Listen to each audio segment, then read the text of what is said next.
हरियाणा का एक जिला है नूंह, जहां 31 जुलाई को एक शोभा यात्रा निकाली गई। शोभा यात्रा से अर्थ क्या है? जिस प्रकार से डोले निकाले जाते हैं यात्रा के अंदर, जैसे कई बार आपने सुना होगा कि आपने झांकियां निकाली, मंदिर के लिए आवश्यक जो भी पूजन सामग्री है या मंदिर की प्रतिमाएं हैं या उनके प्रतिरूप हैं, उन्हें लेकर के शोभा यात्रा निकाली गई थी। यात्रा कुछ ही दूर पर पहुंची कि उसके ऊपर पथराव और फायरिंग की खबरें आने लगी। देखते ही देखते मामले के अंदर सांप्रदायिक रंग ले लिया, यानी हिंदू मुस्लिम होना शुरू हो गया। इस घटना के चलते 2 होमगार्ड समेत 6 लोगों की जान चली गई। ऐसा क्या हुआ जिसके चलते लोगों के द्वारा आगजनी, तोड़फोड़ ये सब की गई? अब इसके बारे में जानते हैं। असल मायने में नूंह के अंदर 31 जुलाई को विश्व हिंदू परिषद के द्वारा ब्रजमंडल यात्रा निकालनी जानी थी। ब्रजमंडल यात्रा, ब्रज असल में मथुरा के अंदर वो वाला क्षेत्र है जहां भगवान श्री कृष्ण का बालपन बीता है, उसी से कनेक्टेड क्षेत्र, क्योंकि ये यूपी के बॉर्डर से भी कनेक्टेड है, इस वजह से ब्रजमंडल यात्रा यहां से निकाली जानी थी। यात्रा नूंह के अंदर एक मंदिर है जिसका नाम है नलहरेश्वर मंदिर से शुरू होकर बड़कली चौक, फिरोजपुर झिरका के शिव मंदिर होते हुए पुन्हाना के राधा कृष्ण मंदिर तक जानी थी। दोपहर 1 बजे यात्रा बड़कली चौक पर पहुंची तो कुछ लोगों ने पथराव कर दिया। यहीं से हिंसा की शुरुआत हो गई।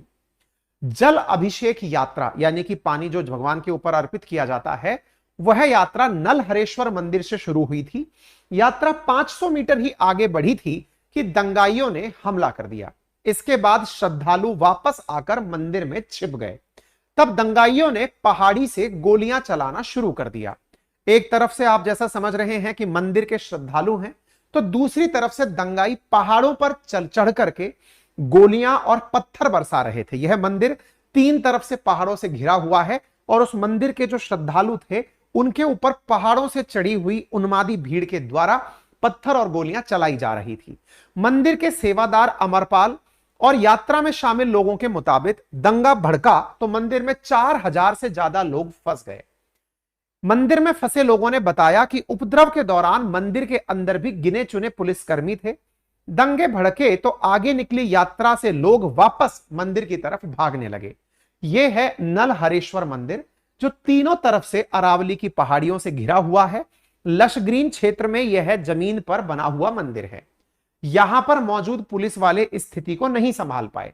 वे फोन पर अधिकारियों से मदद मांगते रहे, लेकिन फोर्स पहुंचने में कई घंटे लग गए। नलहरेश्वर मंदिर से जुड़े लोगों ने बताया कि यात्रा के वक्त मंदिर में फोर्स तैनात थी। यात्रा जैसे ही आगे बढ़ी, फोर्स भी आगे बढ़ गई।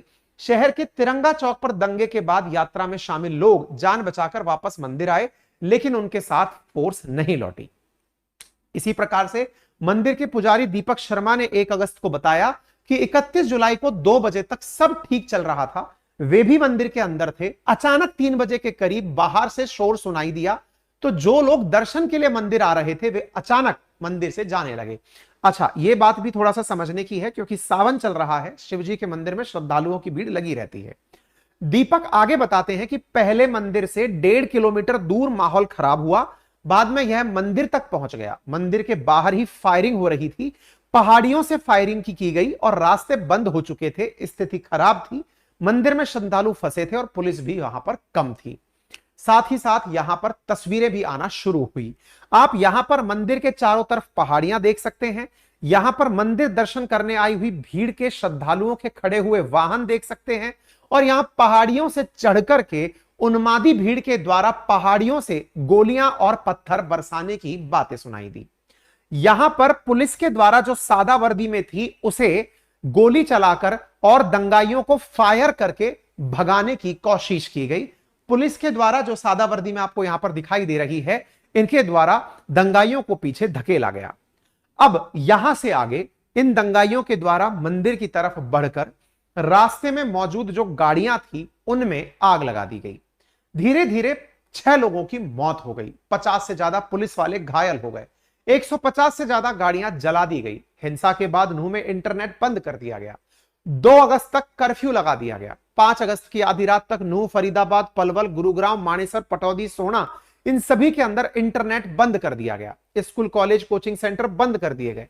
गुरुग्राम में मॉल और थिएटर बंद किए गए। कंपनियों को वर्क फ्रॉम होम करने के लिए कह दिया गया। इसी बीच के अंदर हरियाणा के जो गृह मंत्री हैं उनका भी कमेंट आता है और उन्होंने कहा कि इस घटना में जिस तरह से सिलेंडर्स को तैयार करके रखा गया था आग लगाने के लिए, वे अल्टीमेटली आए कहां से। अर्थात इनका इशारा था कि यह घटना प्री प्लान्ड तरीके से की गई थी।